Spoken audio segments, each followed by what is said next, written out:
제목은 너는 내일을 자랑하지 말라. 내일을 자랑하지 말라. 인생이 언제 어떻게 될지 알 수가 없으니까 내일을 자랑하지 말라.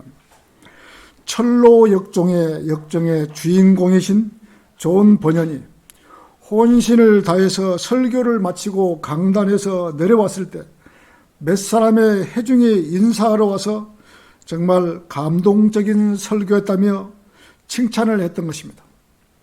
존 버년은 예, 그랬었습니까? 라고 말을 한 뒤 강단에서 막 내려오는 순간에 마귀가 내 귀에 대고 그 말을 했거든요. 그의 칭찬을 거절했던 것입니다. 존 버년은 하나님의 영광을 자신이 가로채지 않도록 겸손했던 것입니다. 어떤 설교자가 자기 설교를 해놓고 자기 설교를 잘했다고 말하면 칭찬받아서는 안 되는 것입니다. 언제나 설교자는 낮아진 마음으로 살아야 되는 것입니다. 하나님의 일꾼이 위로부터 오는 은사와 지혜로 일하면 하나님께 기쁨이 되고 사람들로부터 인정을 받게 되면 그것으로 마음이 높아지기 때문에 사람의 영광을 구하지 않도록 주의하여야 합니다. 지금 이 시대에는 칭찬받기를 좋아합니다. 많은 사역자가 설교를 잘한다고 하면 자신이 높아지는 것을 볼 수 있습니다.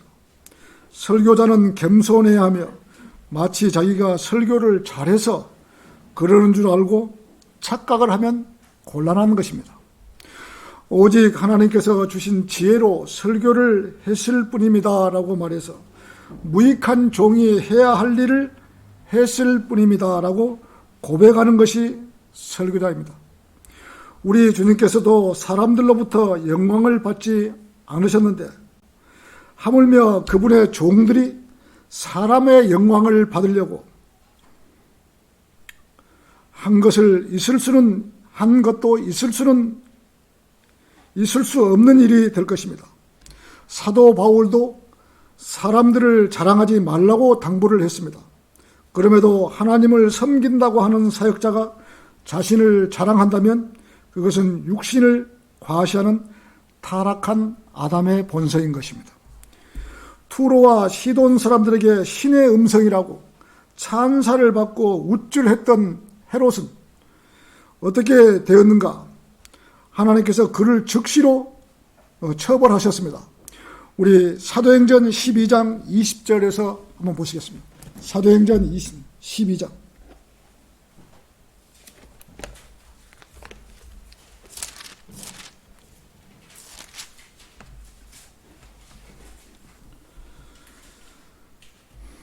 자, 읽겠습니다. 자, 헤롯이 투로와 시돈 사람들을 대단히 노엽게 생각하였는데도 그들은 하나가 되어 그에게 와서 왕의 침소를 맡은 블라스도를 그들의 친구로 삼아 화친을 간청하니 이는 그들이 지방의 왕의 영토에서 나는 식량으로 살기 때문이라. 그리하여 어느 정한 날에 헤롯이 왕복을 입고 왕자에 앉아서 그들에게 연설을 하는데 사람들이 외치기를 저것은 신의 음성이지 사람의 음성이 아니다라고 하니 그때 즉시 주의 천사가 그를 치더라. 이는 그가 하나님께 영광은 돌리지 아니하였기 때문이라. 그리하여 벌레들이 그를 먹으니 그가 숨을 거두죠. 이 헤롯이 자기가 신의 음성이라고 하다 칭찬을 듣다가 바로 하나님께서 헤롯을 쳐서 죽인 사건을 볼 수 있습니다. 모든 계획과 지혜와 능력이 주님께로 왔음을 안다면 우리의 자랑은 그것들을 주신 하나님 한 분뿐이라는 사실을 알아야 하는 것입니다. 너는 내일을 자랑하지 말라. 첫 번째, 마지막 시대를 정확하게 분별하라. 마지막 시대를 분별하라 이거죠. 그리스도인이라고 하면서 하나님을 믿는다고 하면서 내일을 염려하고 걱정하지 않는 사람들이 얼마나 되겠습니까? 당장 다가오는 물질의 부족함이 누군들 이 자유에서 벗어나는 사람이 있겠습니까? 많은 사람들은 물질과 또 다른 많은 염려로 삶을 살고 있는 것입니다. 세상에 많은 사람은 편안하게 안정되게 살고 있는데 왜 하필 우리 가족만 이렇게 힘들게 살고 있는가라고 생각을 지울 수가 없는 것입니다. 그래서 젊은 가장들이 극단적 선택을 하고 있습니다. 정말 안타까운 것입니다. 세상은 자기만 걱정, 근심을 안고 사는 것이 아닙니다. 이 세상의 모든 사람들이 걱정을 안고 사는 것입니다. 하나님께서 인간을 지으실 때 완벽한 사람을 지으신 것이 아닙니다. 사람이 완벽하면 하나님을 찾지 않기 때문에 완벽한 사람을 만들지 않았던 것입니다. 슈퍼인간을 만들지 않았습니다. 아무리 건강한 사람들이라도 99%가 건강하다면 어느 한 부분 1% 때문에 그로 인해서 건강을 잃고 죽는 것입니다. 사람이 1% 때문에 죽는 것이지 온몸이 다 나빠서 죽는 건 아니거든요. 하나님께서 인간을 지으실 때 완벽한 사람, 슈퍼인간은 만들지 않았다는 것입니다. 그래서 인간의 수명을 인생은 70이요 강건하면 80이라고 정해놓으신 것입니다. 이 세상에서 오래 살 사람은 아무도 없습니다. 그래서 사람이 사는 곳에는 쓰레기가 있고 갈등이 있고 종교가 있는 것입니다. 뭔가 부족하기 때문에 신을 찾게 되고 또 그런데 그 신을 찾는 것도 제대로 찾으면 좋을 텐데 어떤 신이 맞는지 모르기 때문에 우상 숭배를 하는 것입니다. 하도 많은 사람들이 우상 숭배를 하고 있고 돌이나 나무나 이러한 신을 만들어서 섬기고 있기 때문에 하나님께서는 인간들에게 비아냥을 하고 있는 것입니다. 고린도전서 14장 38절에서는 그러나 누구든지 무지하다면 무지하게 내버려 두라. 얼마나 답답하겠어요. 아무리 가르쳐 주어도 하나님을 믿지 않고 우상 숭배를 하고 있으니 하나님께서는 비아냥을 하고 있는 것입니다. 인간은 고생하려고 태어났습니다. 고생하지 않고 편안하게 살다가 이 세상을 떠나갈 사람은 아무도 없는 것입니다. 모두가 다 고생하려고 태어났습니다. 욥기 5장 7절에서는 불티가 위로 날아가는 것 같이 사람은 고생하려고 태어났느니라고 하셨습니다. 인간을 창조하신 하나님께서 인간을 지으실 때부터 그렇게 부족한 인간을 지으셨던 것입니다. 왜 완벽한 인간을 만들지 않고 부족한 인간을 만들었을까요? 완벽한 인간을 만들었으면 사악한 인간이 하나님을 찾겠습니까? 완벽한 인간은 하나님을 찾지 않는 것입니다. 지금 마귀들은 하나님과 같이 영원히 죽지 않는 것입니다.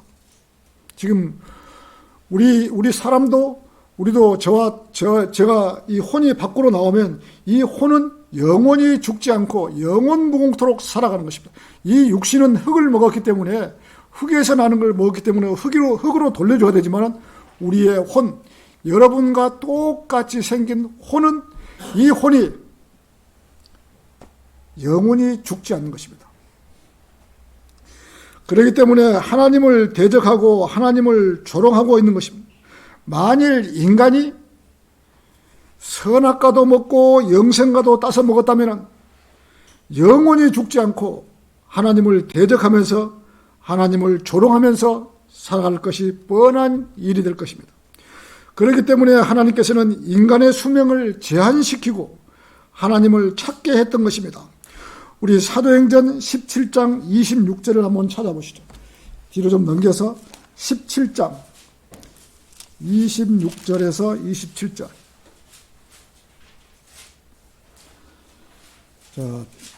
자,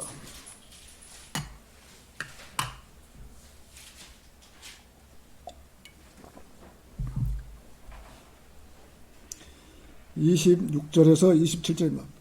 또 하나님께서 인류의 모든 족속을 한 피로 만드셔 온 지면에 살게 하시고 미리 계획하신 시기와 그들이 거주하는 경계를 정하셨으니 이는 주를 찾게 하려 함이라. 사람들이 하나님을 감지하려 하면 만나리니 그분은 우리 각 사람에게서 멀리 떨어져 계시지 아니하시노다. 하나님께서 인류의 모든 족속을 한 피로 만드셨다고 하셨습니다. 인간의 피를 두 가지의 피로 만들지 않고 한 피로 만드셨다고 하신 것입니다. 아무리 과학이 발달하고 달나라를 여행하는 시기가 온다고 해도 인간의 피를 만들지를 못하는 것입니다. 왜 만들지를 못할까요? 이것은 하나님의 영역이기 때문에 인간이 넘어다 보지를 못하는 것입니다. 하나님께서는 육체의 생명은 피에 있다고 했습니다. 그런데 인간이 하나님의 영역을 무시하고 피를 만들 수가 있겠어요? 우리가 이 동물의 피도 못 만드는 거예요. 모든 이 살아있는 피는 동물이든 사람이든 이거는 하나님께서 만드셨어요. 왜 흑인과 백인과 이 우리 황인종 이 피가 왜 다 똑같습니까? 그 얼굴도 틀리고 또 다 하면 다 피도 틀려야 되는데 한 피로 만들었기 때문에 이 백인이 죽어도 우리가 수혜를 할 수 있고 흑인이 죽어가도 우리가 피로 우리 수혜를 할 수 있는 거예요. 한 피로 하나님께서 만드셨다고 하신 거예요. 그러나 동물의 피는 우리 사람에게 주입을 하면 바로 사람이 죽어버린 것이죠. 그래서 인간은 한 피로 만들었다 이거죠. 인간들이 아무리 방해를 하고 반대를 해도 이 피를 만들 수가 없는 것이죠. 하나님께서는 마지막 때에 이 처처의 기근과 재난이 있다고 하셨습니다. 마가복음 13장 8절에서는 민족이 민족을 대적하고 나라가 나라를 대적하여 일어나겠으며 여러 곳에서 지진이 날 것이요 기근과 재난이 있을 것이니 이런 일은 고통의 시작뿐이라고 하셨습니다. 누가복음 21장 11절에서는 큰 지진이 여러 곳에서 있을 것이며 기근과 역병과 무서운 광경과 큰 표적들이 하늘로부터 있으리라고 하신 것처럼 지금 이 세계는 하나님의 카운트다운이 시작된 것입니다. 전 세계는 지진이 일어나고 화산이 폭발하고 있고 섬도 사라져버리고 있는 것입니다. 이것은 땅 속에서 용암이 분출하면서 그 공간을 지옥이 확장되고 있는 것입니다. 우리가 이 뉴스에 보면 용암이 많이 분출하고 있죠. 땅 밖으로 올라오잖아요. 그것은 지옥에서 올라오는 용암이거든요. 지옥을 더 크게 확장시키기 위해서 용암이 위로 올라오는 것입니다. 지옥은 스스로 확장하였고 한없이 입을 벌렸으니 그들의 영광과 그들의 많은 무리와 그들의 허영과 기뻐하는 자가 그곳으로 내려가리라고 성경은 말씀하고 있는 것입니다. 많은 사람의 혼을 받아들이기 위하여 용암이 분출하면서 지옥을 확장을 해서 넓히는 것입니다. 어떤 누가 뭐라고 해도 하나님의 시간표는 흘러가는 것입니다. 용암이 자꾸 분출해야지 지옥은 자꾸 넓어질 것입니다. 그래서 사람이 죽으면 우리의 혼이 구원받지 않았으면 그 무서운 지옥을 가야 되는 것입니다. 참 무서운 이데 사람들이 믿지를 못하니까 아이고 뭐 죽어봐야 알죠 하고 그냥 우습게 넘어가는 거죠. 한마디로 말해서 기근과 역병이 있다고 하셨는데 러시아가 우크라이나를 침범함으로써 우크라이나의 밀 생산하는 곡창지대를 농사를 짓지 못하게 하는 것입니다. 전 세계 30% 이상의 밀을 생산하는 우크라이나와 러시아인데 전쟁 때문에 밀 파종을 못하니 어떻게 할 도리가 있겠어요? 사람들이 피난길에 올랐으니 누가 농사를 지을 수가 있겠어요? 세계의 빵 공장이라고 할 수 있는 나라가 전쟁에 휩싸여 있고 미국이나 아르헨티나는 가뭄으로 신음하고 있고 중국은 코로나 봉쇄로 인해서 파종을 못하고 있으니 밀 가격이 천정부지로 올라가는 것입니다. 세계 곡물 시장에서는 벌써부터 아우성이 나오고 밀 가격은 거의 2배로 뛰었는데도 물량 확보를 못한다고 합니다. 우리나라에서 가장 저렴하게 먹을 수 있는 것이 바로 국수나 칼국수죠. 면 종류는 가격이 올라가지 않을 수가 없다고 합니다. 이렇게 전 세계적으로 식량난에 허덕이게 될 것이 뻔하게 보이는 것입니다. 이런 재앙은 하나님께서 성경에 기록해 두신 일입니다. 마지막 때에는 처처의 지진이 있겠고 기근, 굶어 죽는 사람이 있다 그죠? 기근과 역병은 코로나죠. 굶어 죽는 사람이 많이 나오고 코로나도 많이 발생한다. 자, 코로나로 전쟁으로 기근으로 전 세계가 몸살을 앓고 있는 것이다. 이런 것이 마지막 때에 하나님께서 계획해 두신 것이 현실로 나타나는 것입니다. 이 세상에서 어떠한 신이 하나님의 계획을 막을 것인가? 막지 못하는 것입니다. 하나님의 계획은 계속 진행할 것입니다. 그렇게 되어 가야지 7년 대환란이 시작될 것이며, 이 7년 대환란 야곱의 고난을 하나님께서는 진즉부터 예언을 해두신 것입니다. 7년 대환란이 있기 전에 그리스도인들은, 구원받은 성도들은 기다렸던 휴거가 있을 것이고, 또 휴거되어서 그리스도의 심판석에서 상을 받는 자리가 마련되어서 또 이 땅에 내려와서 잔치가 이루어질 것입니다. 그러나 이 땅은 7년이라는 야곱의 고난, 대환란을 겪어야 할 것입니다. 여기서 끝까지 견디는 자들, 즉 표를 받지 않고 살아남은 자들은 천년왕국 백성으로 들어가는 것입니다. 그래서 이 땅에서 주 예수 그리스도께서 예루살렘에서 왕으로 계시면서 천년을 통치할 것입니다. 이것이 성경에서 말하는 천국, 천년왕국입니다. 이렇게 하나님께서 천년왕국을 계획하고 있는 것은 예수 그리스도께서 직접 천년왕국의 왕으로 계시면서 전 세계를 다스리는 것입니다. 그러나 가톨릭에서는 이러한 사실, 즉 성경 말씀을 무시하고 자기들이 천년왕국을 계획하고 유토피아를 건설하려고 하는 것입니다. 이 나라 대통령 문재인은 가톨릭 신자입니다. 로마 가톨릭 교황의 사주를 받고 원전 가동을 멈추어 버렸던 것입니다.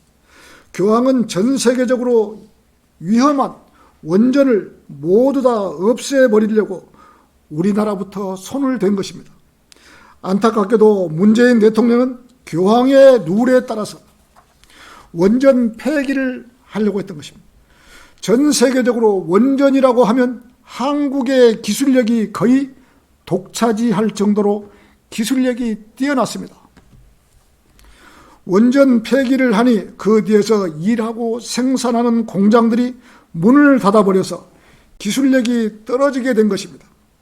이와 같이 가톨릭은 하나님을 섬기지 않고 하느님, 즉 적그리스도를 섬기면서 사사건건 하나님의 일에 방해하는 것입니다. 성경에 쓰여져서 막 퍼져, 성경이 막 쓰여져서 막 퍼져 나갈 때부터 성경을 변개시켜버렸고, 바르게 하나님을 믿는 사람들을 수많은 사람 6천만 명을 가톨릭에서 그리스도인을 죽인 것이죠. 그러면서도 자기들이 기독교의 큰 집이라고 쓸데없는 소리를 하고 있는 것입니다. 가톨릭은 기독교가 아니에요. 하나님을 믿는 사람들이 왜 그리스도인을 죽일 수 있겠는가? 지금 가톨릭은요, 이 감리교회도 가면은 이 앞에다가 이 수건 같은 것을 이렇게 내려놨어요.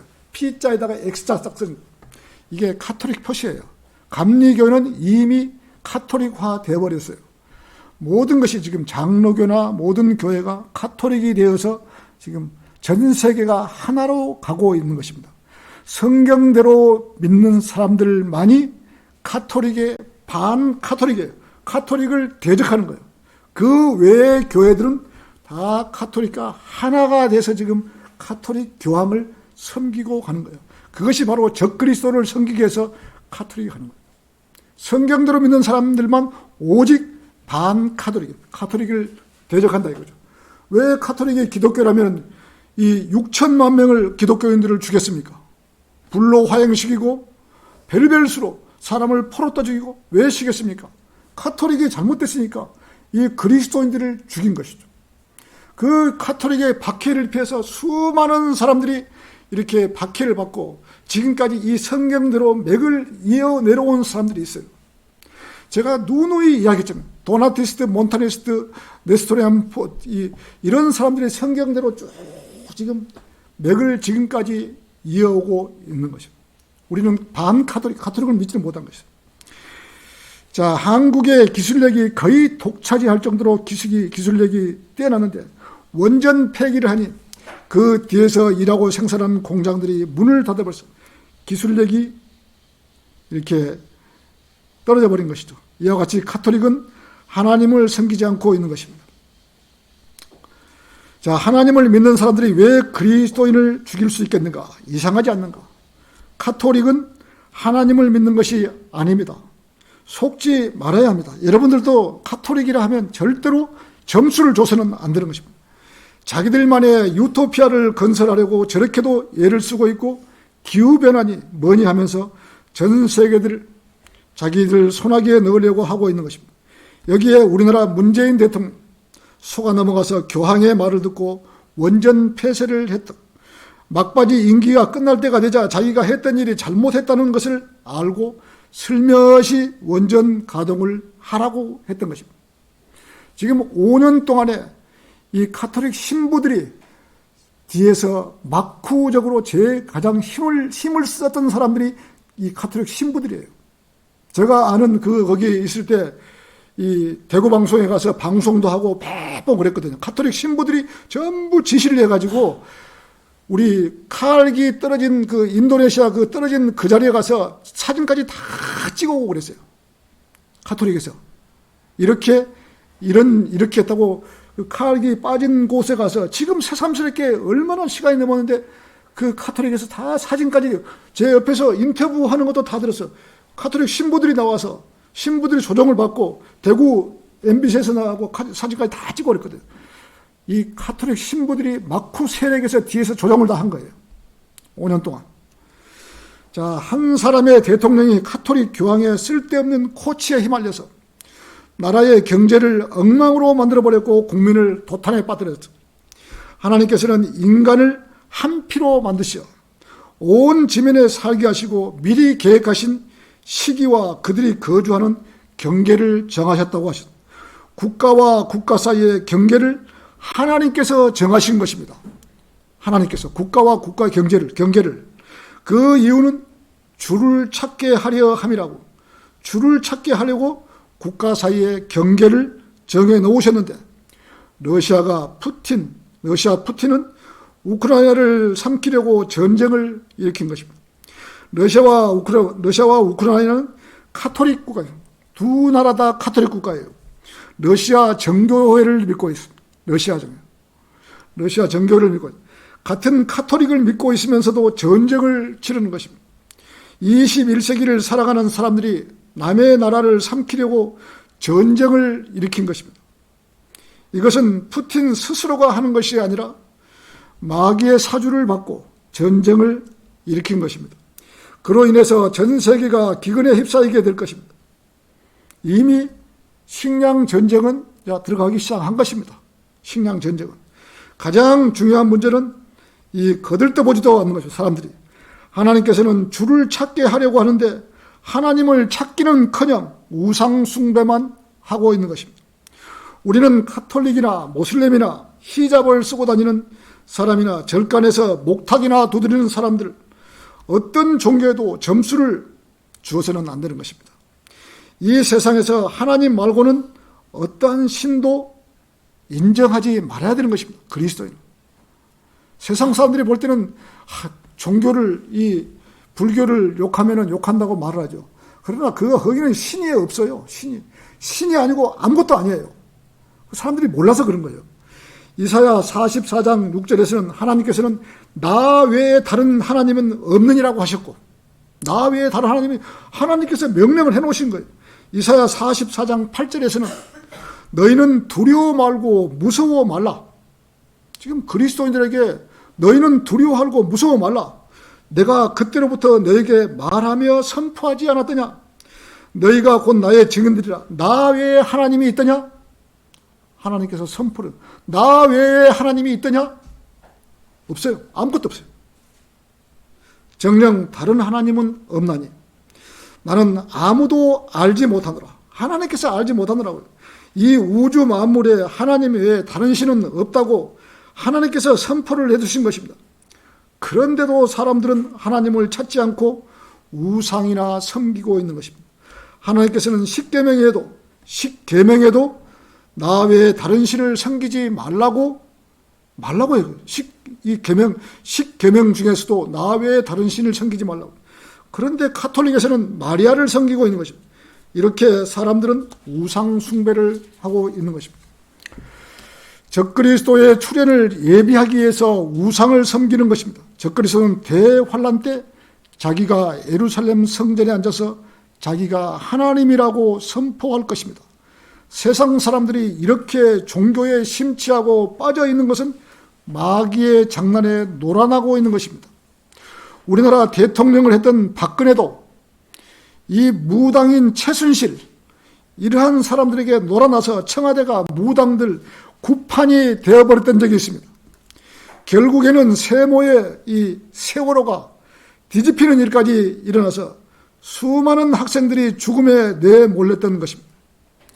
책임을 져야 하는 세월호 주인인 세월호 측은 매스컴에서 사라지고 박근혜 탄핵만 이루어져서 국가가 전복당하는 일까지 급기야 일어나서 대통령이 탄핵을 당하는 일까지 벌어진 것입니다. 문재인이 세모의 변호사로 있었기에 세모의 이름은 매스컴에서 사라진 것입니다. 이러한 것이 모두 마귀의 장난에 놀아났던 것입니다. 마귀는 교묘한 수법으로 최순실을 통해서 박근혜까지도 마귀에게 휘둘리게 되었고, 마귀의 장난대로 민주당이 부정선거로 집권하게 되어서 거대 여당 국회의원 172석이라는 것도 생겨나서 국가의 모든 것을 민주당대로 하려고 검수완박이라는 것도 하고 있는 것입니다. 그렇게도 부정선거를 많이 했고, 이번에도 그냥 그대로 둔다면 6월 1일 지방선거는 부정선거로 얼룩질 것입니다. 이렇게 마귀는 한 나라의 국가의 대통령까지도 점령해버리는 것입니다. 이런 사람들이 어찌 영적인 세계를 알 수가 있겠습니까? 인간의 숫자보다 더 많은 악령들을 알 수가 있겠습니까? 하나님을 믿지 않고 영적인 세계를 모르는데 알 수가 없는 것이죠. 이 영적인 세계를 어떻게 그 사람들이 알 수가 있겠습니까? 마귀들은 계급이 있습니다. 마귀들은 계급이 있어요.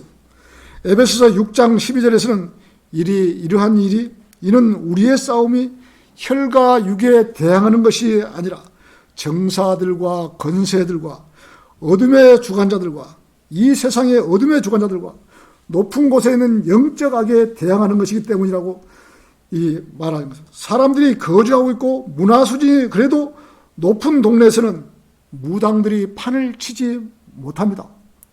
제가 여러분들에게 이 악령에 대해서 수없이 이야기를 했습니다. 악령. 예수님이 무덤가에는 그 무덤가에 악령 들린 사람에게 네 이름이 무엇이냐고 했을 때 제 이름은 군대라고 했어요. 군단이라고 한 것이죠. 군단은 한 군단이 2,000명에서 4,000명의 숫자가 한 군단이에요. 그 한 사람 앞에 들어간 이 악령이 2,000마리에서 4,000마리가 들어간 거예요. 악령이.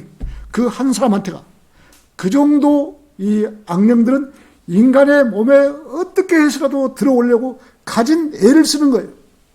인간의 몸에. 그래서 인간들이 그 사실을 잘 모르는 거죠. 자기가 어떤 몸이 많이 아파갖고 막 허기지고 막 이럴 때다. 아니면 금식해갖고 몸이 너무 고파가지고 막 정신 상태가 혼미할 때, 깜짝 놀랄 때, 애기들이 경깬다고 옛날에 경기라고 했죠. 깜짝 놀랄 때, 이럴 때 악령이 타고 들어가 버려요. 그 악령. 한 번 들어가면은 평생을 안 나가는 거예요.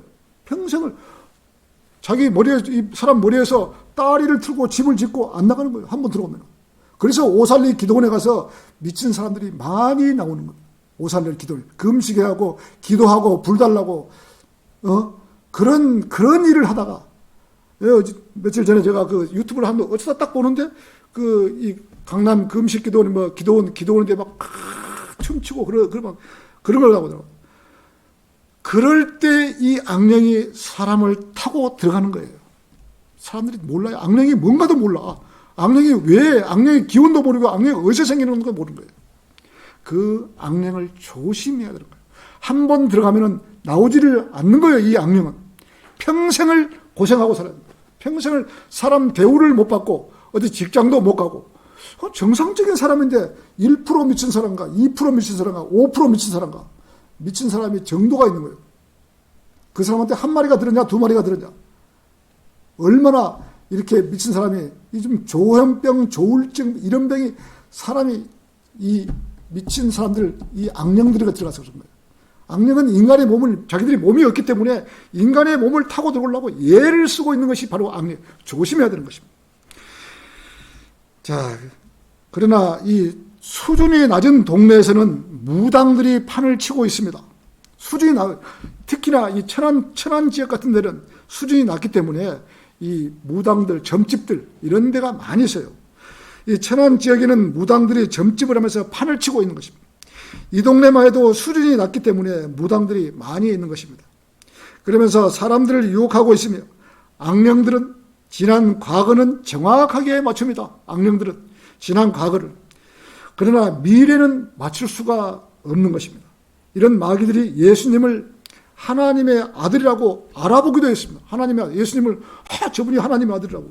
마가복음 5장 7절에서는 지극히 높으신 하나님 아들 예수시여. 마귀가 알아보고 이 예수님을 보고 지극히 높으신 하나님 아들 예수시여 알아보는 거예요. 내가 당신과 무슨 상관이 있나이까라고 한 것입니다. 이 악령들을 지금 이 시간이 없어 이야기를 하고 가다 놓은 데가 지금 지옥보다 더 무서운 데예요. 지옥보다 타타루스라고. 이 하나님의 아들들, 영의 세계를 다 가다 놨어요. 그러나 지금 이 지상에는 악령들은 가다 놓지 않은 거예요. 천년 왕국 때는 이 악령들을 다 가다 놓을 것이에요. 자, 야고보서 2장 19절은 네가 하나님 한 분을 계시니 잘하는 것이라 마귀들도 믿고 떠느니라고 야고보서 2장 19절에서 하나님 한 분을 계시면 아느니 마귀들도 하나님이 계시다는 걸 안다 이거지. 그런데도 사람들은 하나님이 있다는 걸 모르는 거예요. 마귀들도 믿고 떤다는데.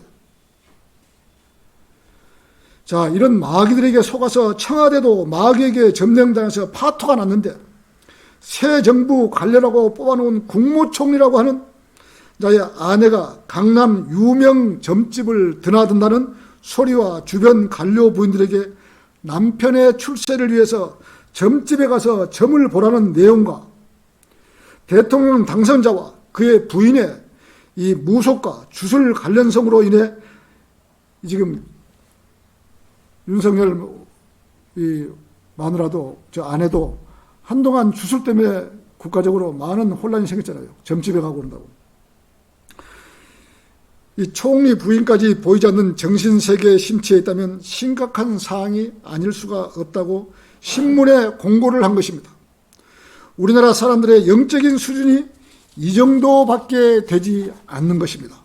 성경을 모르니 영적인 세계를 알 수가 있겠습니까?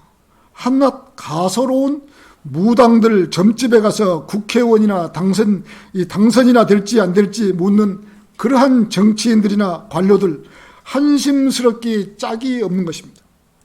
이러한 정치의 관료들 세상의 모든 사람들이 영적인 세계를 잘 모르니 무당 점집이나 들락거린 수준밖에 되지 않는 것입니다. 우리나라 관료들이. 아무리 서울대 나오고 무슨 해외에서 박사, 석사를 다 했다 해도 영적인 세계를 모르니까 이런 계산이 나와버린 거예요. 한심스럽게 그지없는 나라인 거예요. 이것이 우리나라에만 있는 일일까요? 우리나라에만 있는 것이 아니고 전 세계적으로 이 악령들이 사람들을 괴롭히는 거예요. 악령이 인간의 숫자보다 더 많다는 것을 어떻게 알겠어요? 그런 사람들이. 전 세계적으로 마귀가 판을 치고 있기 때문에 이러한 현상이 일어나는 것입니다. 이럴 때 정신을 차린 사람은 오직 그리스도인밖에 없습니다. 또 그리스도인이라고 이런 문제를 다 아는 걸까? 그렇지도 않는 것입니다. 교회 다니는 사람들이 이 사실을 다 모르는 거죠. 오직 말씀을 알고 깨어있는 성도만이 이러한 것을 분별할 수가 있는 능력이 있는 것입니다. 하나님께서는 지혜를 주시지 않다면 어떻게 이러한 일을 알 수가 있겠어요? 얼마 남지 않은 세상에 마귀들은 자기들의 운명이 끝날 것이다, 천년왕국 들어가면 싹 닫아서 지옥에다 가두기 때문에 얼마 남지 않았어요. 이 사실을 아니까 마귀들은 사람을 한 사람이라도 들어가지 못 가게 하려고 방해를 하고 있는 거예요. 인간들은 그걸 알아야 되는데 잘 몰라요, 그것을. 자, 최후의 발악을 하고 있는 것이다. 한 사람이라도 구원을 받지 못하게 하려고 갖은 방법으로 정치, 경제 모든 면에서 판을 치고 있는 것입니다. 자, 내일을 자랑하지 말라. 두 번째, 내일 일은 내일 염려하라. 오늘 본문 말씀 잠언 27장 1절에서는 너는 내일을 자랑하지 말라. 하루 동안에 무슨 일이 일어날는지 네가 알 수 없습니다. 이 메시지는 하나님을 믿고 구원받은 성도들에게 주시는 아주 귀한 메시지입니다. 그리스도인이라고 해서 내일을 걱정, 근심하지 않고 살아갈 사람이 얼마나 되겠습니까? 많은 사람들이 하나님을 믿는다고 하면서 내일을 걱정하고 살고 있습니다. 내일을 자랑하는 사람보다 내일을 걱정하는 사람이 사는 사람이 더 많을 것입니다. 아무리 걱정을 한다고 해도 해결될 문제가 아니라면 차라리 하나님께 맡겨보는 것이 어떨까요? 인간적인 해결 방법을 선택하느니 그리스도이라면 하나님께 기도하고 맡기고 사는 생활을 선택을 해야 하는 것입니다. 마태복음 6장 34절에서는 그러므로 내일을 위하여 염려하지 말라. 내일 일은 내일 염려할 것이요 그날의 재앙은 그날로 충분하니라고 하신 것처럼 우리는 맡겨야 되는 것입니다. 그리스도인이 앞으로 살아갈 문제나 세상 걱정, 근심 다 안고 살아간다면 남보기에도 좋지 않고 자기에게도 득이 되지 않는 것입니다. 가장 편한 방법으로 주께서 원하시면 저와 저희 가정을 바른 길로 인도해 주시옵소서라고 기도하는 것이 훨씬 나은 방법입니다. 그리스도인은 어떠한 고난이 없으면 영적 성장을 하지 못하는 것입니다. 세상적인 방법으로 하지 말고 하나님께 맡기는 생활을 해야 하는 것입니다. 하나님께 기도하고 맡기고 그 기도의 응답을 받게 되면 계속해서 맡기는 생활을 할 수가 있는 것입니다. 그런데 대부분의 사람들이 맡겼다가 다시 가져와서 만지작 하면서 육신적인 방법으로 해결하려고 하면은 잘 안 되는 것입니다. 기도하고 맡겼으면 기다릴 줄도 알아야 하는 것입니다. 기다리지 못하고 다시 가져와서 고뇌와 고통을 겪을 필요가 없다는 것입니다. 그리스도인도 세상에 살지 않을 수는 없는 것입니다. 세상 사람들과 어울려야 하고 세상에서 먹고 사는 문제를 해결해야 되는 것입니다. 고린도전서 5장 10절에서는 이는 세상에 음행하는 자들이나 탐욕하는 자들이나 약탈하는 자들이나 우상 숭배하는 자들과 전혀 함께 하지 말라는 것이 아니니 그렇게 하려면 너희가 세상 밖으로 나가야 할 것이라고. 세상 사람들이 싫어서 함께 하지 않는다면 세상 밖으로 나가야 한다고 하셨습니다. 세상 밖으로 나가지 않으려면 한데 어울려서 살면서 그리스도인의 향기를 품고 살아가야 하는 것입니다. 하지만 세상에 얽매여서 세상과 하나가 되어서 살다 보면 세상의 유혹에 빠져 살면서 믿음도 잃게 되는 것입니다. 우리 요한일서 2장 15절 한번 보시겠습니다. 요한일서 2장 15절.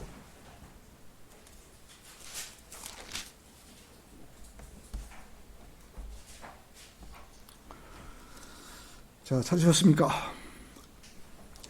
자, 세상도 세상에 있는 것들도 사랑하지 말라.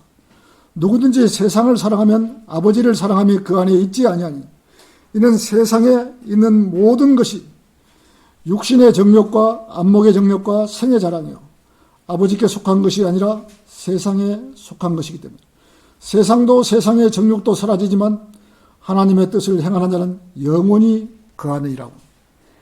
세상을 사랑하지 말아야 되는 것입니다. 그렇다고 돈을 사랑하지 말라는 것이지 세상을 사랑하지 말라는 것이 아니에요. 돈은 열심히 벌어야죠. 재물을 벌어야지 가족을 먹여 살리죠. 돈을 안 벌어버리면 어떻게 세상을 살겠습니까? 자, 세상을 사랑하지 말아야 하는 것이다. 야고보서 4장 4절에서는 너희 가늠하는 남자들과 가늠하는 여자들아, 세상의 친구가 되는 것이 하나님과 원수되는 것을 알지 못하느냐. 그러므로 누구든지 세상의 친구가 되고자 하는 자는 하나님과 원수가 되느니라고 하신 것입니다. 여기서 간음이라고 하는 것은 우상숭배를 말하는 것입니다. 우상숭배를. 세상을 사랑하는 것은 일종의 간음인 것입니다.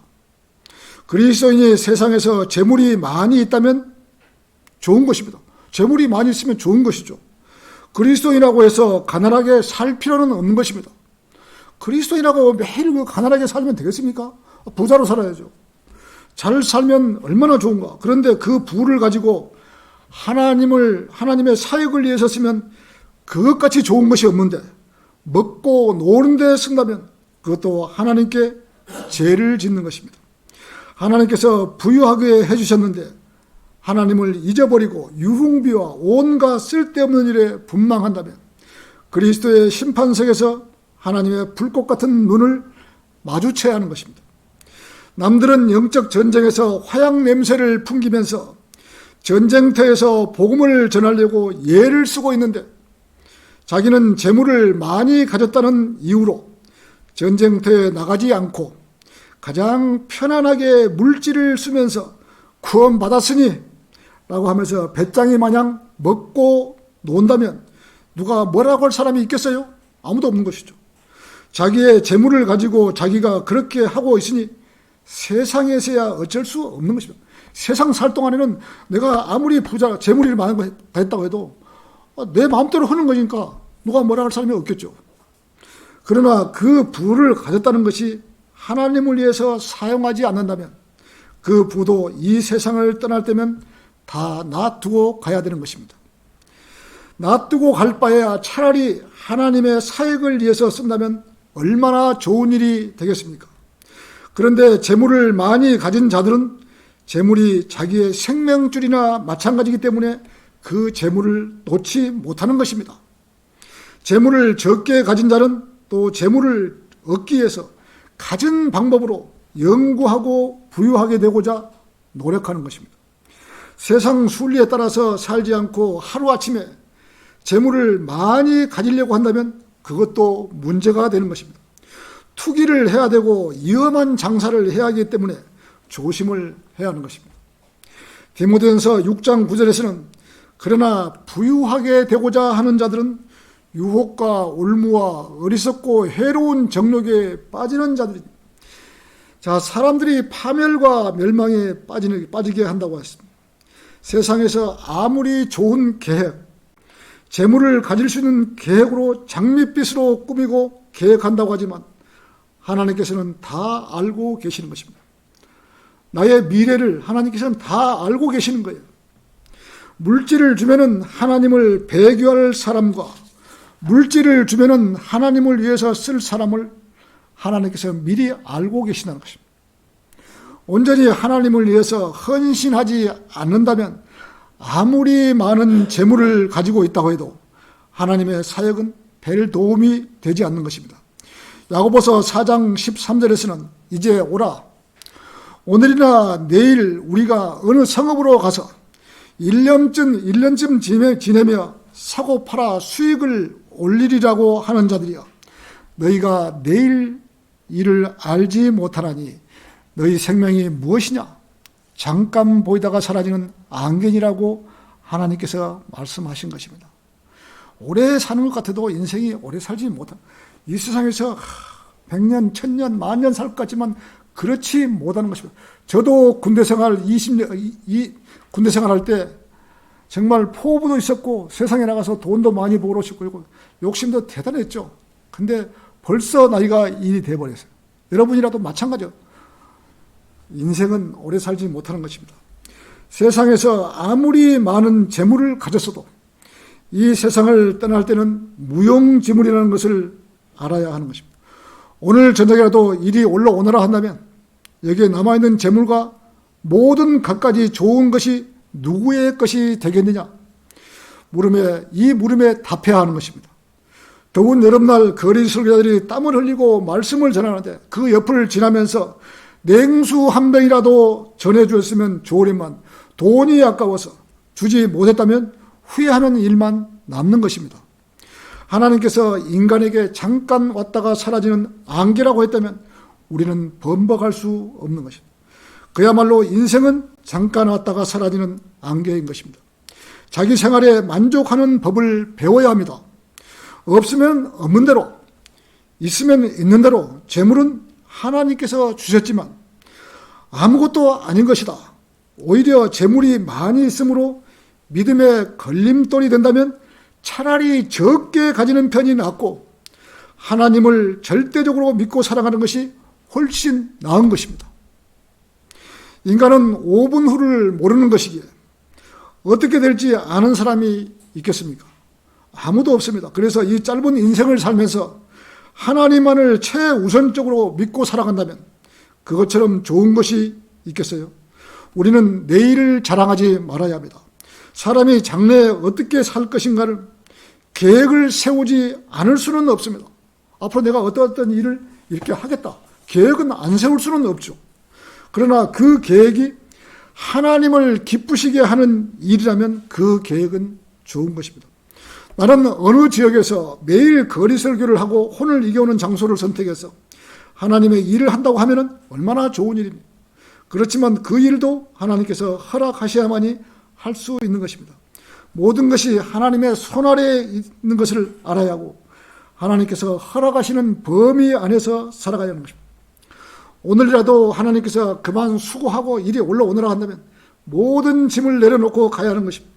하나님께서 히스기야 왕에게 짐을 싸라고 했을 때 무엇 때문에 그렇게 울면서 기도하고 인생의 수명을 연장해 달라고 예언을 했기에 히스기야 왕이 이 죽음을 하나님께서 짐을 싸라고 했을 때 더 살려달라고 예언을 한 것입니다.